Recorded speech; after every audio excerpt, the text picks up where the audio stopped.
Tips para hindi mabasa ang inyong mga bag at gamit sa loob nito ngayong tag-ulan. Una, pwede kayo maghanda ng mga plastic para dito nyo ilalagay yung mga important documents ninyo na nasa loob ng bag para hindi siya mabasa. Tulad ng mga notebook, mga libro na ginagamit nyo sa school. Para kung sakaling biglang lumakas yung ulan, hindi kayo magulat na basa na rin yung mga gamit sa loob nito. Para naman sa mga electronic devices, maigi din na ilagay nyo sila sa loob ng plastic para hindi rin sila mabasa kasi medyo delikado pag ito yung nabasa, automatic masisira na agad sila. Siyempre, dahil hindi naman mura yung mga bag na binibili natin, madali talaga silang mabasa or pasukan ng tubig.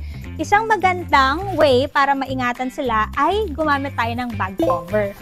Itong bag cover natin is waterproof to, kaya pag nilagay nyo siya sa bag ninyo, katulad nito, hindi na siya mababasa. O diba, aesthetic pa siya. Yan. At alam nyo ba, ayon sa mga eksperto, mas maganda na isuot ang bag sa likod kaysa sa harap. Para just in case na madulas tayo ngayong tag-ulan, meron tayong cushion sa ating mga likod natin at hindi basta-basta mababagok yung ulo natin.